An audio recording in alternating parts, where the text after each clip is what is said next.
The note was weather-beaten and gray by now. I climbed in and there he was, with his girl Leanne, on a bed he stole from a merchant ship, as he told me later. Imagine the deck engineer of a merchant ship sneaking over the side in the middle of the night with a bed and heaving and straining at the oars to shore. This barely explains Remy Boncoeur. The reason I'm going into everything that happened in San Fran is because it ties up with everything else all the way down the line. Remy Boncoeur and I met at prep school years ago, but the thing that really linked us together was my former wife.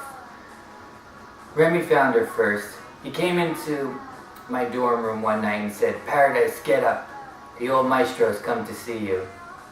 I got up and dropped some pennies on the floor when I put my pants on.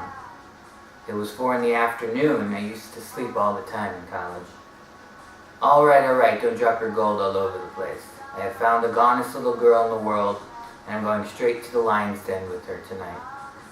And he dragged me to meet her. A week later, she was going with me. Remy was a tall, dark, handsome Frenchman. He looked like a kind of Marseille black marketeer 20. Because he was French, he had liked to talk in jazz American. His English was perfect. His French was perfect. He liked to dress sharp and slightly on the collegiate side and go out with fancy blondes and spend a lot of money. It's not that he ever blamed me for taking off with his girl. There was only a point that always tied us together. That guy was loyal to me and had real affection for me, and God knows why. When I found him in Mill City that morning, he had fallen on the beaten, evil days that come to young guys in their middle 20s. He was hanging around waiting for a ship, and to earn his living, he had a job as a special guard in the barracks across the canyon. His girl Leanne had a bad tongue and gave him a call down every day. They spent all week saving pennies and went out Saturdays to spend $50 in 3 hours. Remy wore shorts around the shack with a crazy army cap on his head. Leanne went around with her hair up in pink curls. Thus attired, they yelled at each other all week. I never saw so many snarls in all my born days.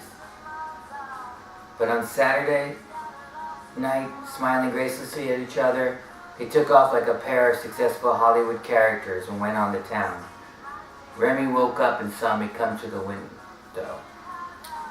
His great laugh, one of the greatest laughs in the world, dinned in my ear. Ah, paradise. He comes in through the window and follows instructions to the T. "Where have you been? You're 2 weeks late." He slapped me on the back and punched Leanne in the ribs.